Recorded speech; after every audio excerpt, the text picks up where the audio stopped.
The following is a land acknowledgement from A.R.T. New York. We would like to take this time to acknowledge that, wherever we're currently located on Turtle Island, otherwise known as North America, we are in occupied territory. A.R.T. New York's membership in the 5 boroughs of New York City operates on the unceded ancestral land of the Lenape, Wappinger, Canarsie, Rockaway, and Matinecock communities. We want to honor and celebrate all of these Indigenous communities, their elders past and present, as well as future generations. We also want to take this time to acknowledge that after there was stolen land, there were stolen people. We want to honor the generations of displaced and enslaved people that build and continue to build the country we occupy today. Since we are gathered today in virtual space, let's also take a moment to consider the legacies of colonization embedded within the technologies, structures, and ways of thinking we use every day. We're using equipment and high-speed internet not available in many Indigenous communities. Even the technologies that are central to much of the art we make leave significant carbon footprints, contributing to changing climates that disproportionately affect Indigenous peoples worldwide. We invite you to join us in acknowledging all of this as well as our shared responsibility to make good of this time and for each of us to consider our roles in reconciliation, decolonization, anti-racism, and allyship. Thank you. The virtual part of the land acknowledgement was written by Adrian Wong of Spiderweb Show in Ontario, Canada. To learn more about whose land you are on, visit native-land.ca. Thank you. Hello, everybody, and welcome to Disability 101, a 4-part module series developed by A.R.T. New York and MAC, or the Museum Arts and Culture Access Consortium. My name is Ashley J. Hicks, aka Ash. My pronouns are she and her, and I'm the programs coordinator with A.R.T. New York. I'm also an actor, writer, and teaching artist. For a visual description, I'm a Black woman with albinism, and today I am wearing a red tank top with blue jeans, my hair is blonde and curly, and I'm sitting in my room at my desk with my background blurred. This 4-part module series will be facilitated by myself and another instructor named Kirsten Sweeney, who will come on and introduce themselves when it's their turn to present. In the meantime, I'd like to give a few housekeeping items before we begin. First of all, each video has been captioned. All 4 videos run about 15 to 25 minutes. And last but certainly not least, Kirsten and I will describe any images or tables that come up during the presentation. But for the most part, the slide deck is pretty consistent as far as format.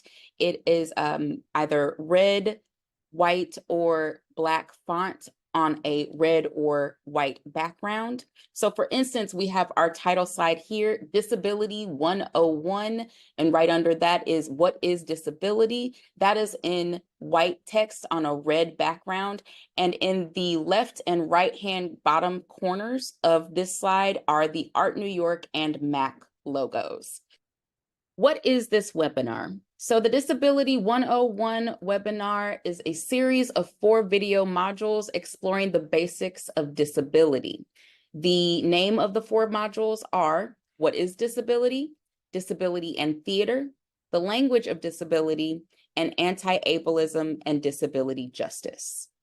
The video you are watching now is the first video of this series, What is Disability? And on this slide, we have the same information as the previous slide. The only difference is What is Disability is highlighted in yellow, and there's a lovely red arrow that reads, We are here.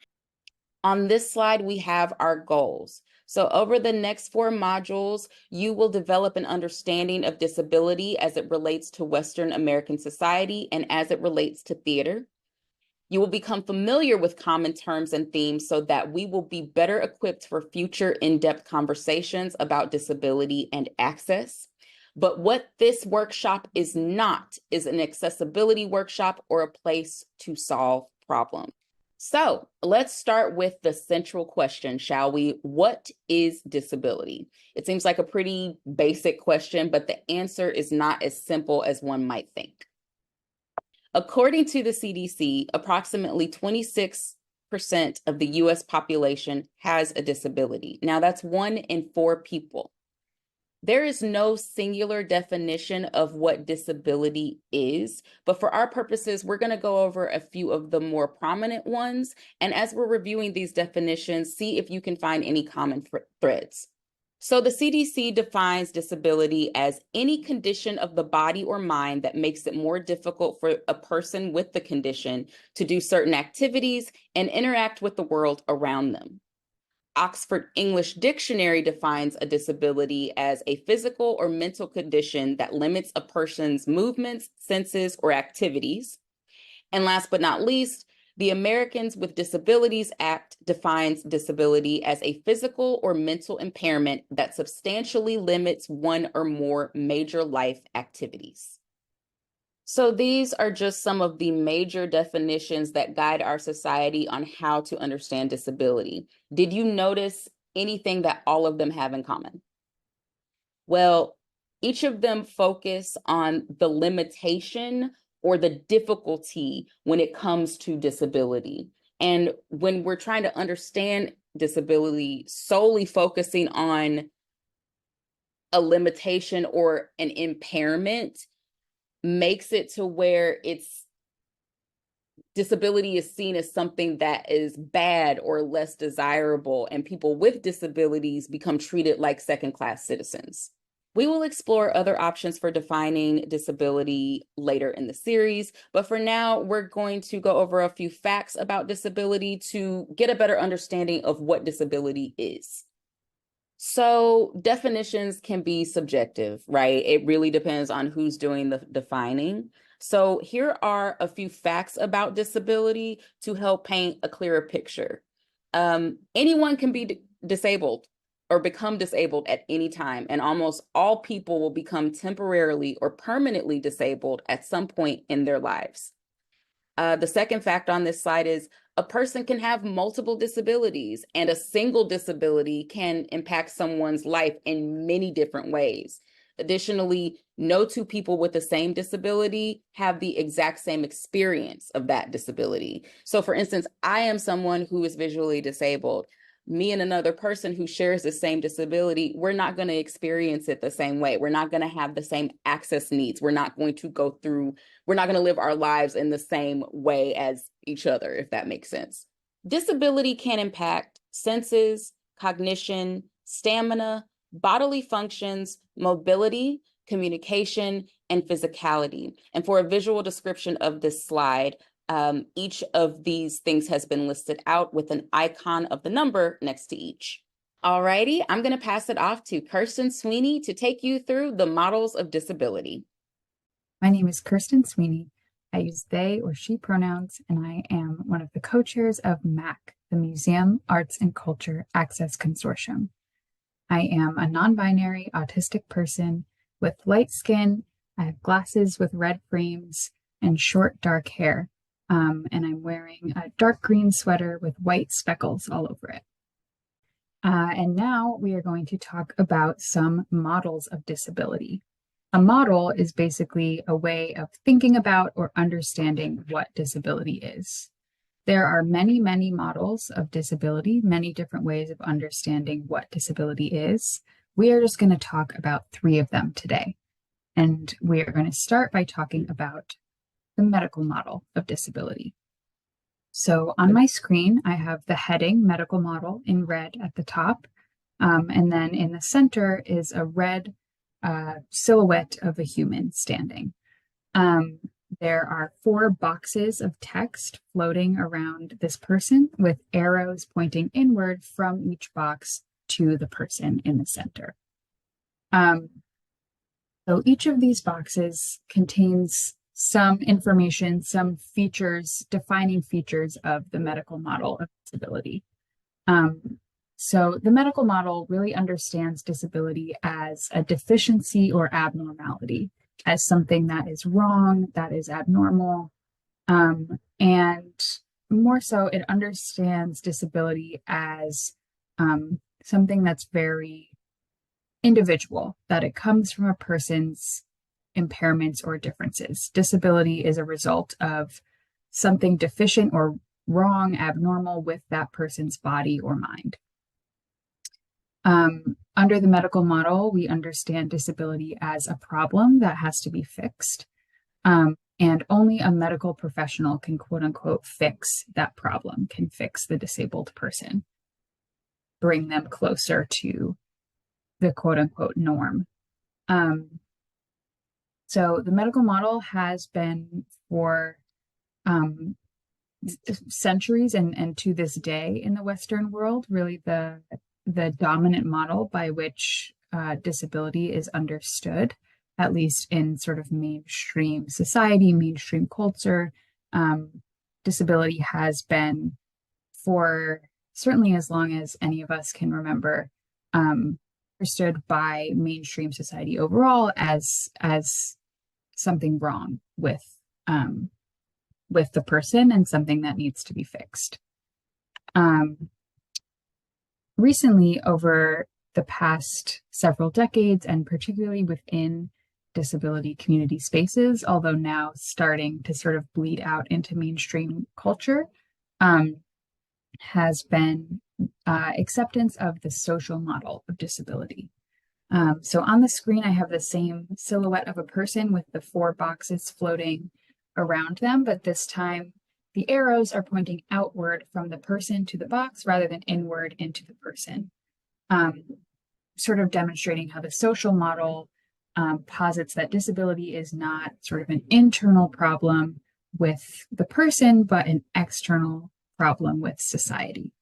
So under the social model of disability, we understand disability as something that is caused not by an individual's body or mind, but something that is caused by ableism or by lack of access. So a sort of very common example of the social model of disability is somebody using a wheelchair being unable to access a building that only has stairs up to the door. Under the medical model of disability, the problem in that situation would be understood to be the person's body. They can't use stairs, so that is the problem. Their body is the problem. Under the social model of disability, we understand that it is actually not a problem with that person's body. It is a problem with the way that the environment is structured, that there isn't a ramp, that there isn't a step-free entrance into the building, and the fact that that is something sort of normal in our society. The problem is with the society and with the environment rather than with the individual. So under the social model, disability comes from a person's interactions with society and the way that their individual, unique body or mind interacts with and sort of sometimes butts up against the way that society is structured. Under the social model, we understand that society is the thing to be fixed, not the person's body or mind. So understanding that we need to put a ramp in, not that that person needs to walk. And the social model also decenters medical professionals as the sole holders of knowledge about disability. Disabled people are experts of our own experiences, and while medical professionals can certainly support us, and for many disabled people are sort of necessary for our quality of life, are not the only people who know about what's best for our lives, and that disabled people also hold expertise and hold knowledge about disability. The social model has its criticisms, just as the medical model does. Many disabilities are not purely social. And, for example, I have a lot of food allergies and dietary restrictions. Those are not something that is caused by society. And my body is going to get very, very sick if I eat certain foods, no matter how society is set up. We might have a society that makes it easier for me to access foods that I can eat. And then, those dietary needs become less disabling, but my body will be in pain no matter what if, I encounter something. Neither the medical model nor the social model sort of uh, uh, perfectly define or encapsulate all the different nuances of what it means to exist as a disabled person. We're going to look at one more model of disability that sort of meets in the middle of the two, and that is the cultural model. So we have the same figure of a human on the screen with the boxes of text floating around them, and this time the arrows are pointing in both directions, so pointing both towards the person and away from them.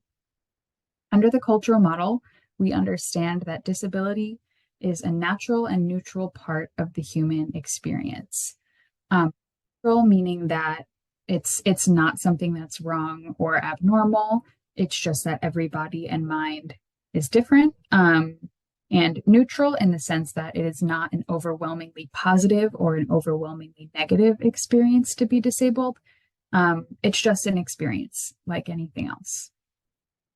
The cultural model understands that for many people, disability and the disabled identity can be a source of pride and belonging, that disabled community is real, and that people can feel proud of being part of that community and part of that culture. Furthermore, that disabled people have their own unique cultures, and that disability is one of many cultural identities a person may have, along with all of their other identities. And so we like to, at least in this course, sort of understand disability under this cultural model, so that we can recognize the nuances of the disabled experience, and understand that when we are talking about disability in the rest of this course, we are really talking about it as a cultural identity, as one of possibly many defining features about a person's life.